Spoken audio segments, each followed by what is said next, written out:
This talk of rods, wires and glowing metallic bands was just too bizarre. Had Phyllis really seen such things? Would he have seen them if he had been present? Would Andrea? Wasn't this whole idea of mysterious processes of bioengineering a bit too reminiscent of a science fiction TV movie? Yes. But after the session, when Bobby was out of trance, he and Phyllis had examined his body at the points where she had seen some of the adjustments being made, and their conversation had also been recorded. They spoke of visible puncture marks and lines like thin scars on Bobby's hands, chest and head. And later the same day Bobby had done a healing on Phyllis's husband, Norman, and during and after the attempt, apparently, the red puncture marks on his hands had become much darker and more prominent. If that were true, it certainly seemed to indicate that something had happened to Bobby during the earlier session, and that Phyllis's observations couldn't be written off as hallucinations. Soon after this, Andrea had returned to Florida, and a curious event which was eventually to prove more significant than they realized at the time, had taken place at the Miami home of a friend of Andrea's, Count Pino Turola. The Count was something of an eccentric, an independent scholar and explorer, and he had recently returned from Ecuador and brought with him a number of artifacts, one of which, a small figure, Phyllis was given to hold in order to see what psychic impressions she received from it. A thing unprecedented in Phyllis's experience had happened while she was holding this object. She had fallen into an involuntary trance and begun to chant, in a high-pitched voice, in some strange language. The Count, delighted, seized a native whistle and tried to play an accompaniment. Andrea politely thanked the entity communicating through Phyllis for the beautiful chant, and tried to get it to identify itself. The voice said a kia, and there followed a flood of rapid, speech-like sounds. Andrea assumed that a kia was the name of the god figurine that Phyllis was holding and that the language was that of an ancient civilization. More chanting followed. "Thank you for that beautiful blessing," Andrea said with John thought, incredible composure, as if being entertained by an ancient god was an everyday occurrence. Then he asked permission to call on one of Phyllis's regular guides to explain in English what had just happened, and after a pause a totally different voice emanated from Phyllis and said, "Hello? This is Tom." Andrea recalled that Phyllis had told him that she had on several occasions in the past channeled an entity named Tom, whom she had assumed was the spirit of her grandfather Thomas. At Andrea's request, Tom obligingly explained that the language they had just heard came from some 34,000 years ago, and that at that time there were 3 cultures, 3 divisions from 3 areas of the universe. One came with love, one came to own, and one came to observe. "Please continue." "This is very enlightening," Andrea said. The entity that had spoken through Phyllis, Tom further explained, was a being that gathered all 3 together to discuss an amnesty. The one that observed recorded it, the one that possessed controlled the minds. The being that came tried to prevent. There was a massacre. A much more advanced civilization began than was lost. Asked by Andrea to identify in modern geographical term minus the place on Earth where this first intervention by the space people had taken place, Tom gave the figures 40 and 79, which Andrea then ascertained were the latitudinal and longitudinal coordinates. Then Tom said he had to leave, but would return another day, and when Andrea brought Phyllis out of trance she said she wanted to cry and felt that she hadn't finished, which, though nobody realized it then, was probably the understatement of her life. John had been in some bizarre situations before, but by the end of his first day at Ossining he was beginning to think that this was rapidly building up into his most way-out experience ever. It wasn't only the tapes. The people and their conversation, the house and its surroundings, all contributed to a general eerie effect. The house seemed so isolated and old-fashioned, and the great mature trees in the grounds and the heavily wooded hillside rising sharply to the rear, with a mysterious derelict stone tower standing in the middle of it, constituted a setting pregnant with suggestions of the supernatural and in keeping with the activities of a mad scientist. The domestic arrangements were looked after by 2 young women. One was quiet, observant and moved with a captivating feline grace, the other was excitable and she kept professing to see and experience things that, so far as John could make out, nobody else did.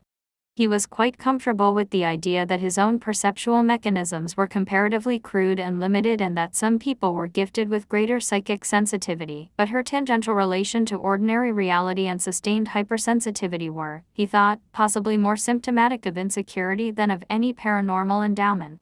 Phyllis, on the other hand, seemed disposed to hide her psychic talents under a veneer of ordinariness. But after dinner on the first day she gave a spontaneous demonstration which John found impressive. Lyle Watson had been talking about his observations of the work of the psychic surgeons in the Philippines, where he had recently seen things fit to elicit wonder even in the presently assembled company. On a string round his neck, Lyle wore a black stone, which he said he had picked up in a stream in the Philippines. At Andrea's suggestion, he handed it to Phyllis to see if she would receive any psychic impressions from it. Holding the stone, Phyllis closed her eyes, and while they waited for her reactions, John wondered whether she was going to break out into song in a strange language. But she didn't, she said. Heat, fire, moving through space. Interesting, Lyle said, and when Phyllis handed the stone back to him he told her that it was in fact a piece of a meteorite.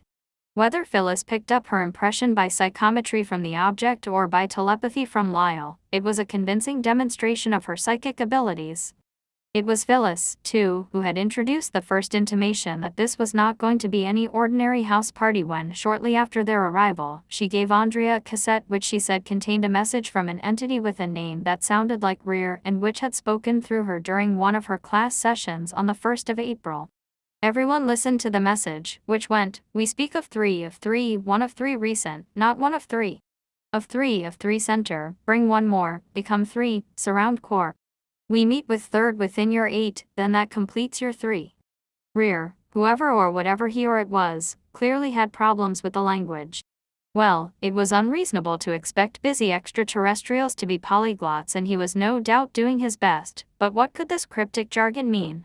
Phyllis, who had had time to think about it, recalled that in one of the communications channeled by Bobby, Korean had stated you will be meeting number 3 soon, and they had been told pretty clearly that 3 people, apart from Bobby, would make up the group to undertake the work of receiving and propagating the message. Rear's communication would tie in with this, Andrea agreed, and the statement "we meet with third within your 8 probably meant that within 8 days the meeting with the third person would take place. It was now the 6th day, he pointed out. John and Lyle, the 2 newcomers on the scene, exchanged a glance and knew that they were both thinking the same thought, and it wasn't by telepathy. John noted, too, that the Rear communication had been received on April Fool's Day. A rich man with a reputation for prodigality and an openness of demeanor that can easily be taken for naivety is a natural candidate for paranoia.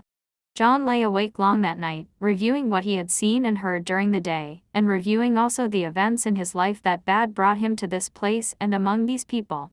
What he feared above all was that he might be made a fool of, exploited, ripped off. It had already been mentioned that the work Andrea, Phyllis and Bobby were embarked on would need money.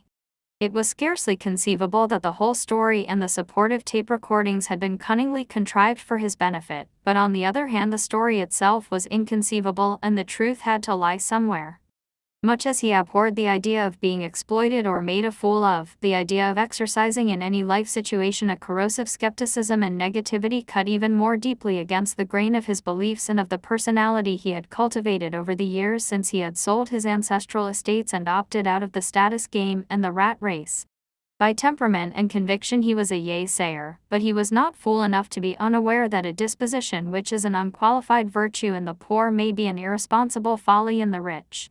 The admirable ethic of his class, which he had imbibed at Eton and Sandhurst, the ethic of noblesse oblige, did not, he was well aware, go so far as recommending the dissipation of the capital upon which noblesse itself rested. Having reneged on the responsibilities of primogeniture, he had put himself in a vulnerable position and had had to construct a personal ethic that took account of that vulnerability, and he had learned to consult his intuition, his gut feeling, in situations which, like the present one, confounded rational judgment. He consulted it now and decided that the situation, bizarre as it was, felt right, and that to act on the assumption that these people were bent on ripping him off would be to succumb to paranoia and to repudiate the positive orientation and personal philosophy that he had based his life on during the past few years. He could at least ride along with it for a while and see what happened. For what if it turned out that this was precisely the point that all he had done, thought and experienced had been leading up to?